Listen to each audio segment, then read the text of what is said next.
되면 나와 특별한 관계로 맺어진 하나님은 질투하시는 하나님이구나 라는 것을 가장 먼저 듣게 됩니다.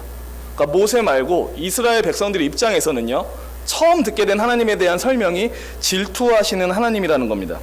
맞습니다. 성경은 곳곳에서 모세오경부터 시작해서 역사서, 선지서 모든 부분에서 하나님이 질투하시는 하나님이라는 사실을 반복해서 얘기를 합니다.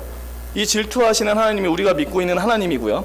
또 2000년 전, 또 그 훨씬 전, 3000여 년 전부터 사람들이 믿어왔던 그 하나님입니다. 그래서 오늘은 질투하시는 하나님에 대한 얘기를 좀 나누고, 우리가 이 질투하시는 하나님 앞에서 어떻게 반응하고 살아야 되는지를 좀 나눴으면 좋겠습니다. 질투하시는 하나님이라는 말을 살짝 들으면 사실 이렇게 긍정적인 느낌이 들지가 않습니다. 왜냐하면 질투라고 하는 단어 자체가 가진 느낌이 그렇게 긍정적이지 않기 때문에 그렇습니다. 그래서 부정적인 느낌을 주는 이 질투라는 단어와 하나님이 같이 연결되어 있으면 사실 조금은 부자연스럽다 혹은 어색하다라는 느낌을 받게 됩니다. 뭔가 질투, 하나님, 이게 같이 엮여도 되는 건가? 라는 그런 생각이 든다라는 거죠. 그래서 우리가 질투하시는 하나님을 생각할 때에 꼭 고려해야 되는 두 가지 사실이 있습니다. 하나님이 질투하시는 하나님이다 라고 했을 때 이제 두 가지를 생각을 해야 됩니다. 첫 번째로 성경에서 말하는 하나님의 질투는 들어보셨을 겁니다. 이런 표현, 신인동형론적 표현입니다. 신인동형론적 표현, 이 용어 자체는 모르셔도 됩니다. 그러니까 이 말의 의미는 인간의 삶에서 이끌어낸 언어로 하나님이 스스로를 설명하신다라는 말입니다. 그러니까 하나님이 자기 자신을 우리한테 가르쳐 주실 때 인간의 삶에서 사용되는 언어를 끌어다가 자기를 설명하신다라는 겁니다. 그러니까 예를 들어서 하나님의 팔, 하나님이 팔이 있으신가요? 다들 있지 않나? 이런 표정을 짓고 계신데, 하나님은 영이시죠. 그래서 따지고 보면 우리와 같은 물리적인 육체를 갖고 있지 않습니다.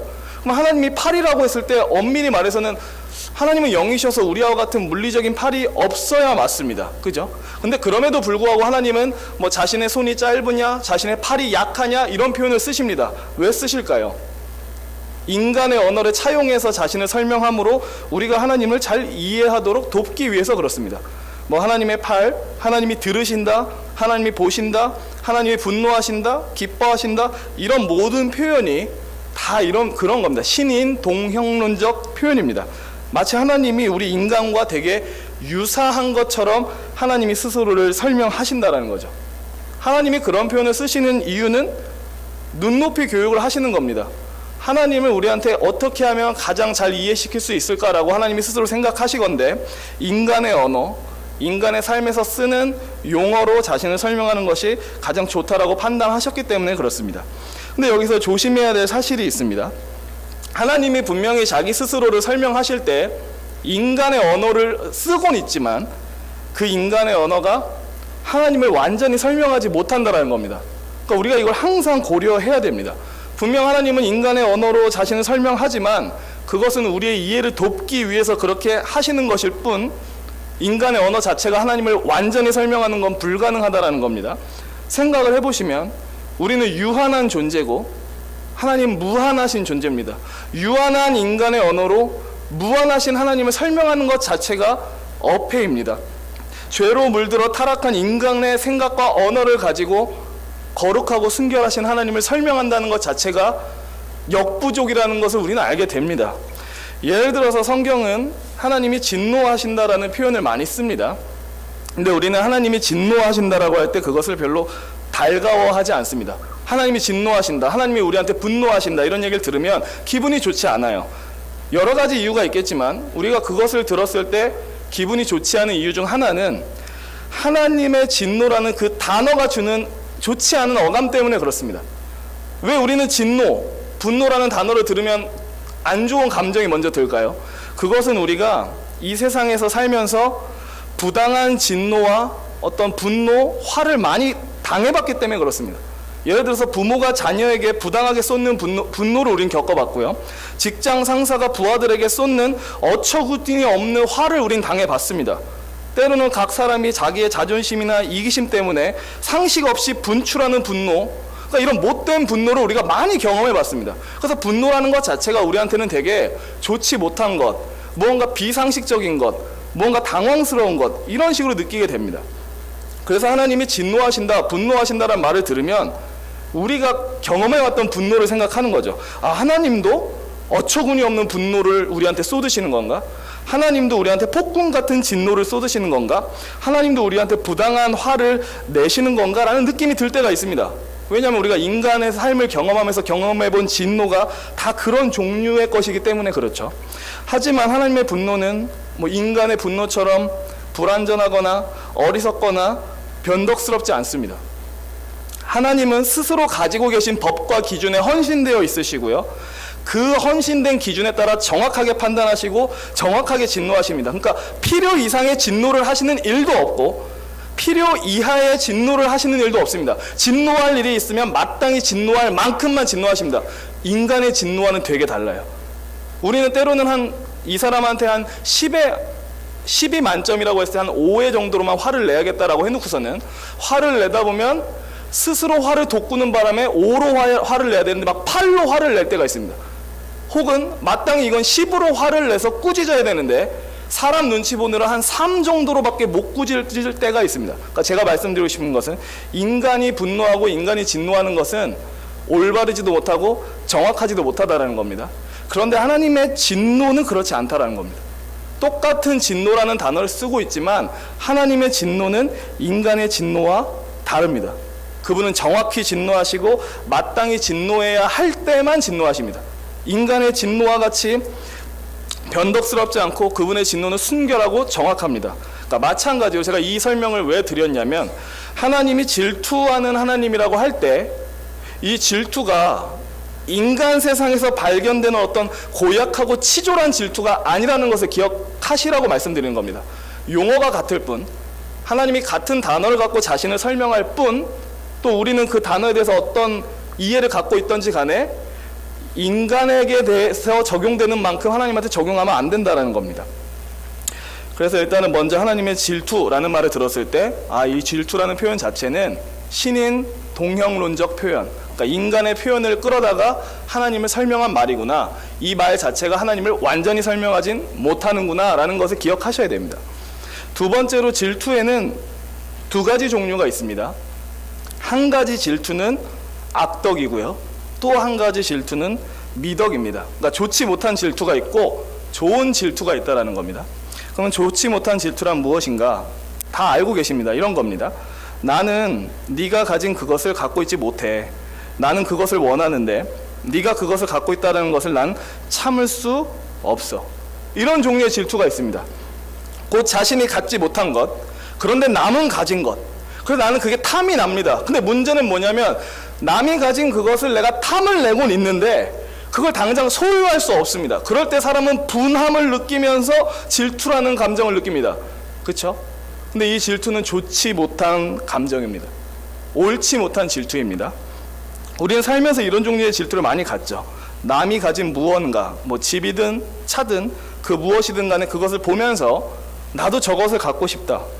왜 저 사람만 저것을 가지고 있지? 라고 하면서 질투합니다. 어떤 사람이 막 다른 사람들로부터 칭찬받고 사랑받고 인정받으면 저 칭찬과 사랑과 인정은 나의 것이 돼야 하는데 왜 저 사람이 받고 있지? 라고 하면서 질투합니다. 어떤 사람이 가지고 있는 능력과 재능을 보면서 왜 저 사람은 어울리지도 않는 능력과 재능을 갖고 있는 거야? 저런 재능과 능력은 나한테 더 어울릴 텐데 라고 생각하면서 질투합니다. 그러니까 우리는 눈에 보이든 안 보이든 여러 가지 것들을 가지고 질투를 합니다. 나의 탐심, 그리고 실현되지 못함으로 인해서 느껴지는 분노 때문에 우리는 질투를 합니다. 근데 이런 질투는 악한 질투입니다. 일단은 하나님이 각 사람에게 지금 가장 좋은 것들로 주고 계시다 라고 말하는 성경의 가르침을 위배하는 반응이기 때문에 그렇습니다. 질투가 뭐냐면 하나님이 지금 내게 주신 것에 만족 못한다는 뜻입니다. 나한테 이것을 허락하셨는데 나는 이걸 수용하지 못하겠다라고 할 때 질투가 발현되는 겁니다. 왜 나는 없어? 저 사람은 있는데. 근데 이 태도 자체가 일단 무엇을 전제하고 있냐면 하나님이 내게 허락하신 것에 나는 만족하지 못해요.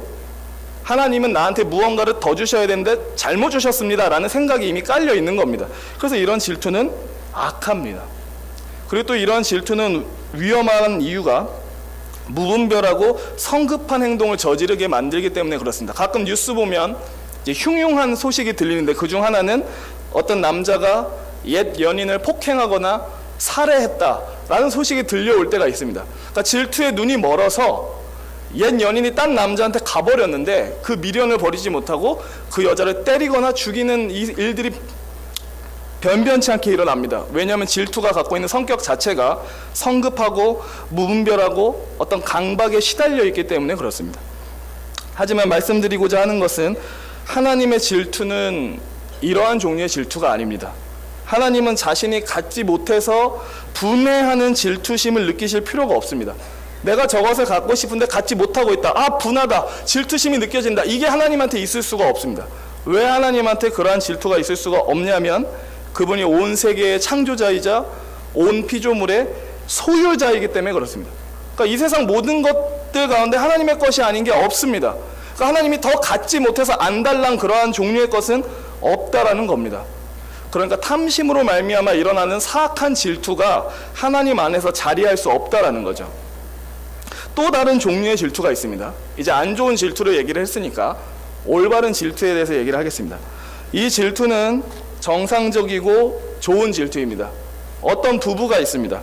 근데 자꾸 아내가 이렇게 남편 몰래 바람을 핍니다.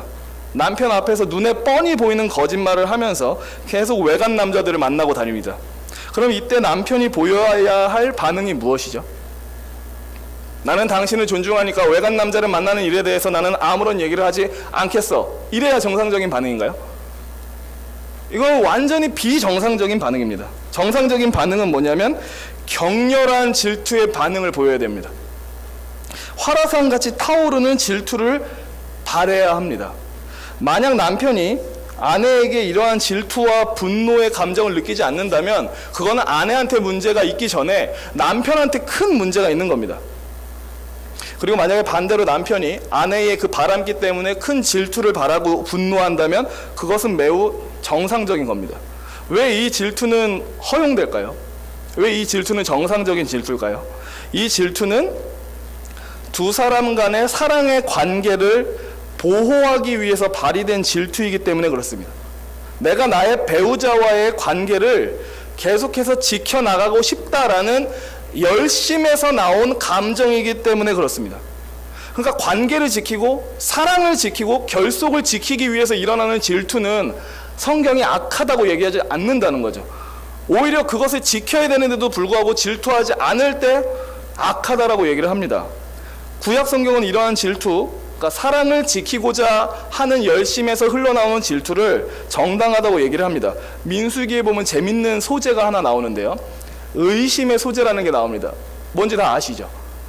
남편이 아내가 있는데 아내가 아무래도 바람을 피는 것 같아서 계속 의심이 들 때 하는 의식이 있습니다. 뭐 송아지를 잡고 뭐 가루를 내고 뭐 잿물을 마시게 하고 이렇게 하면서 아내가 바람 폈나 안 폈나를 확인하는 절차가 있는데요. 그러니까 그러한 절차가 율법에 이미 기록되어 있다는 것은 사랑을 지키기 위한 질투를 성경이 옹호한다라는 겁니다. 관계를 지키기 위해서 하는 질투에 대해서 나쁘다고 얘기하지 않는다라는 겁니다. 그러면 하나님이 하시는 질투는 뭘까요? 질투하시는 하나님이라고 했을 때 이 두 가지 질투 중에 하나님은 어떤 질투를 하실까요? 당연히 두 번째 질투입니다. 두 번째 질투. 무언가를 탐내서 탐은 나는데 내가 그걸 가질 수 없으니까 분노한다 에서 일어나는 질투가 아니라요.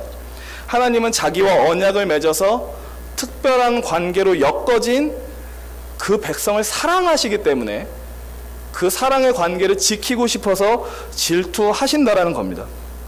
하나님께서 이스라엘을 시내산까지 데리고 와서 그곳에서 언약을 맺으셨고 그 언약을 통해서 하나님은 이스라엘과 결혼을 하게 됩니다. 그러니까 인간의 말로 표현하자면 결혼한 관계가 됩니다.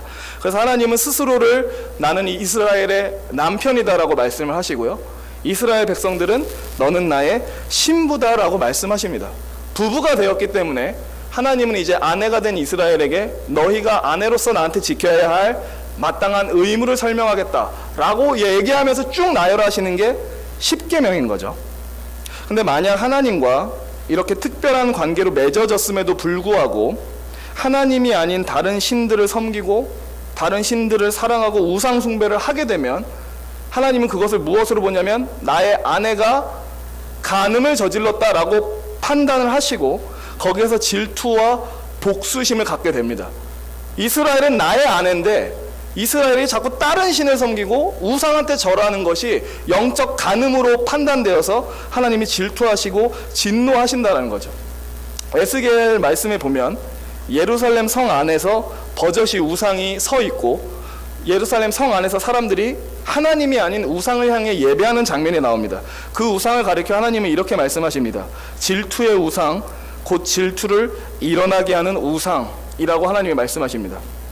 왜 하나님이 그 우상을 질투의 우상이라고 얘기를 할까요? 그 우상이 하나님과 이스라엘의 관계를 계속 망가뜨리기 때문에 그렇습니다. 이스라엘이 하나님보다 우상한테 더 눈과 마음이 가 있기 때문에 그것을 가리켜서 질투의 우상이라고 얘기를 하십니다. 또 에스겔 16장에 보면 되게 재미있는 비유가 나옵니다. 어떤 남자가 길을 가다가 피투성이로 버려진 아기를 발견합니다. 그리고 그 피투성이로 버려진 아기를 거두어다가 정성스럽게 먹이고 기릅니다. 그리고 시간이 되어서 그 아기가 결혼을 할 나이가, 그러니까 혼기가 찰 만큼 자랐습니다. 그래서 이에 그 남자는 그 아기를, 그러니까 이제 성숙한 여자가 된 그 사람을 자신의 아내로 맞이하고 온갖 좋은 옷과 장신구로 입히고 꾸며줍니다. 근데 그 다음에 어떤 장면이 나오냐면 이 아내가 자신의 아름다움을 사용해서 외간 남자들과 음행을 저지르기 시작한다라는 말이 나오기 시작합니다. 그러니까 비유인 거죠.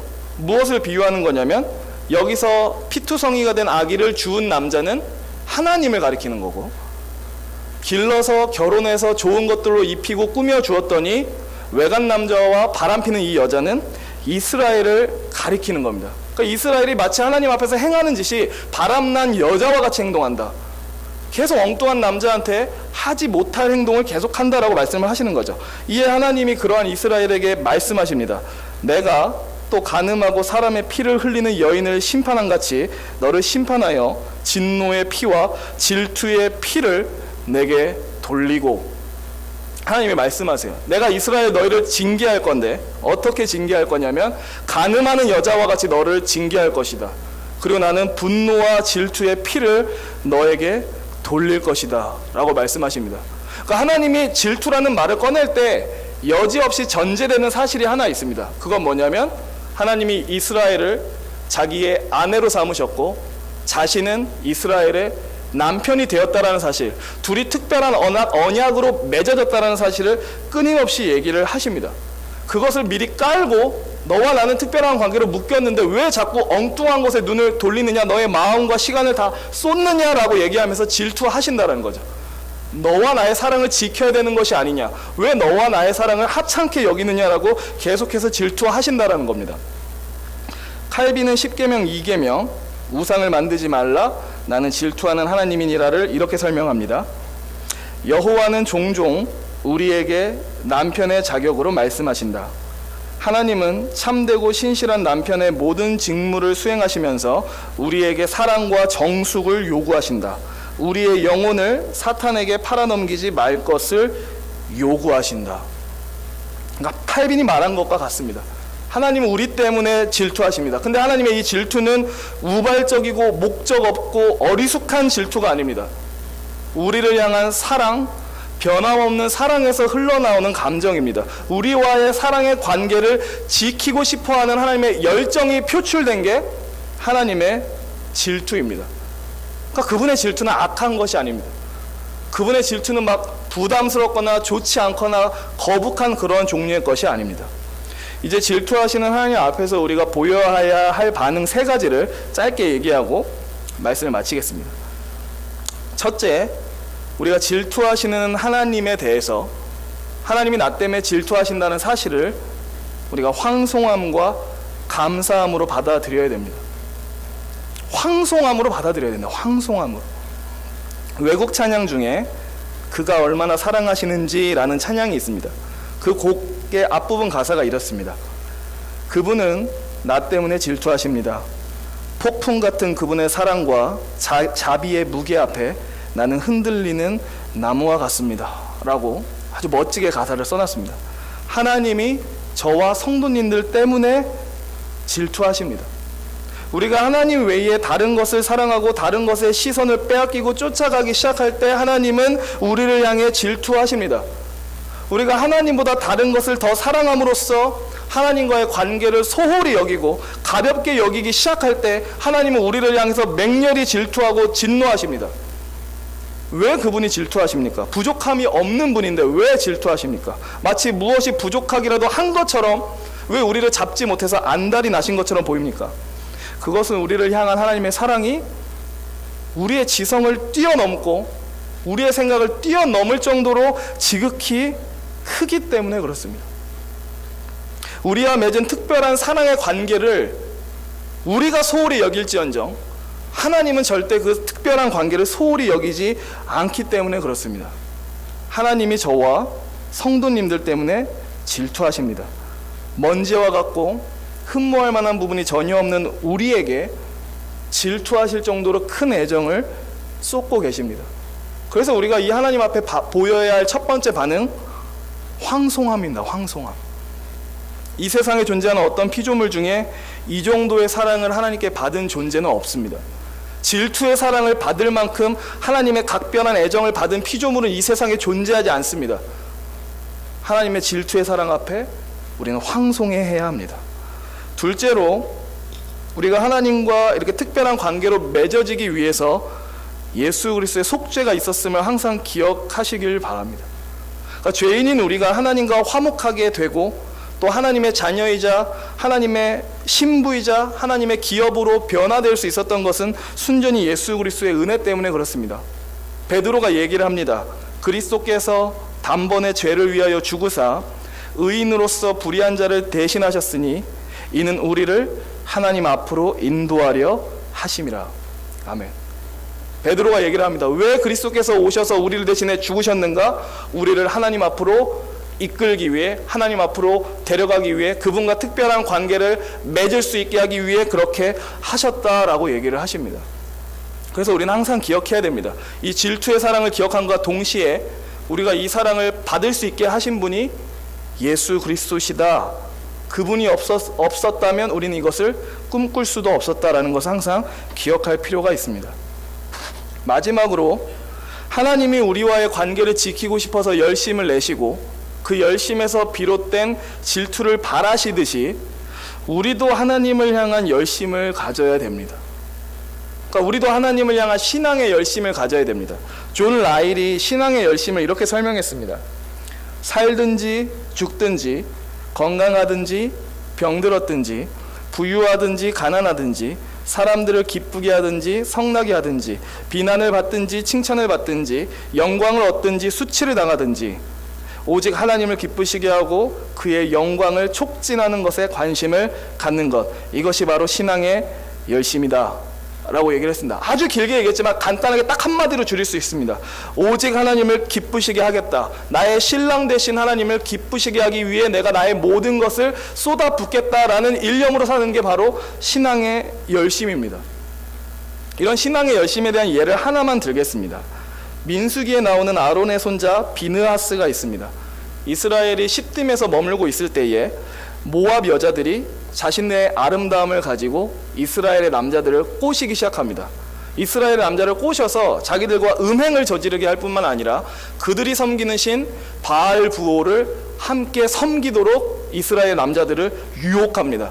이 장면에 하나님이 큰 질투를 느끼시고 분노를 느끼시고 그들에게 역병을 내리십니다. 전염병을 내리십니다.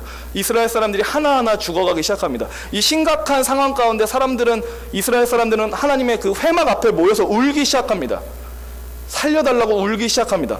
이 처참하고 참혹한 광경 가운데 근데 어떤 일이 일어나냐면 어떤 이스라엘 남자 하나가 미디안 여자 하나를 옆에다 끼고 사람들이 울고 불고 난리치고 있는 그 진영 안으로 들어옵니다. 그러더니 그 여자를 자신의 텐트 안으로 데리고 들어갑니다. 그러니까 상황을 완전히 이해하지 못하고 있는 거죠. 지금 전염병으로 사람들이 죽어나가고 있는데 웬 정신 차리지 못한 남자 하나가 이방 여인, 그 미디안 여인을 데리고 자신의 텐트 안으로 들어가고 있습니다. 이 모습을 보고 있던 비느하스는 눈이 뒤집히죠. 그래서 어떻게 행동하냐면 다 아시듯이 창을 들고 그 텐트 안으로 따라 들어가서 포개어져 있는 남자와 여자를 그냥 창으로 한 번에 뚫어서 죽입니다. 이에 대해서 하나님이 이렇게 말씀하십니다. 제사장 아론의 손자 엘르아살의 아들 비느하스가 내 질투심으로 질투하여 이스라엘 자손 중에서 내 노를 돌이켜서 내 질투심으로 그들을 소멸하지 않게 하였도다. 비느하스가 그 사람을 죽이고 나서 곧바로 어떤 일이 일어나냐면 전염병이 그칩니다. 그리고 하나님은 비느하스를 칭찬하세요.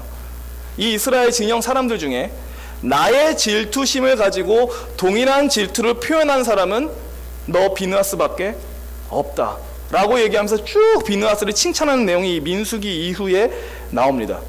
근데 재밌는 것은 나중에 어떤 얘기가 나오냐면 비느하스가 죽인 이 남자가 어떤 남자였느냐라고 설명을 하는데요. 그 사람은 시므온 가문에 속한 지도자 중에 한 사람이었다라고 얘기를 합니다.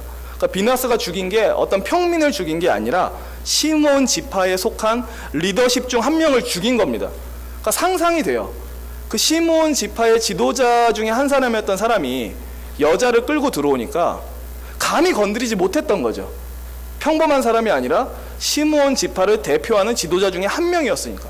다들 눈치만 보고 있을 그때에 눈치 보지 않고 창을 들고 따라갔던 사람이 있습니다.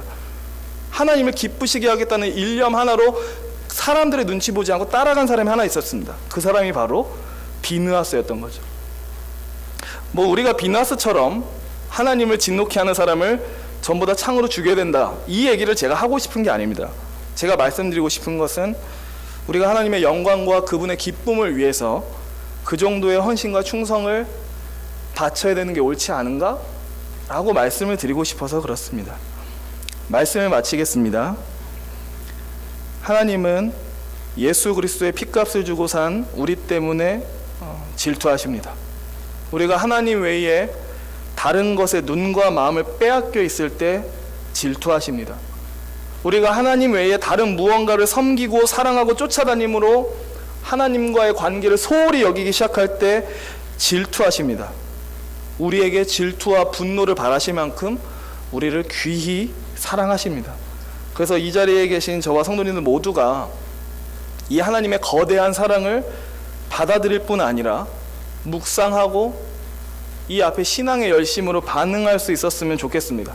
한번 자신의 삶을, 저도 되게 부끄럽게 짝이 없는 삶이지만 우리 각자가 자신의 삶을 한번 쭉 돌이켜보고 나는 과연 하나님이 나를 이렇게 질투할 정도로 나를 사랑하시는데 나는 이 하나님 앞에서 어떻게 살아왔는가? 나도 하나님과의 사랑의 관계를 소중히 여기고 이걸 지키기 위해서 애쓰고 살아왔는가? 아니면 항상 하나님과의 그 사랑의 관계를 하찮게 여기고 살아오지 않았는가를 돌이켜 보실 수 있었으면 좋겠습니다. 그러니까 결국에 우리가 그렇게 살기로 노력할수록 결국 우리는 나 외에 다른 신을 섬기지 말라는 하나님의 명령을 지키는 자들이 그제서야 되는 겁니다. 질투하시는 하나님의 사랑 앞에 반응해서 황송합니다. 주님, 나를 왜 그렇게 사랑하십니까? 나도 그렇게 사랑하길 원합니다 라고 반응해서 우리 모두 하나님께 기쁨을 드릴 수 있는 삶이 되었으면 좋겠습니다. 기도하겠습니다.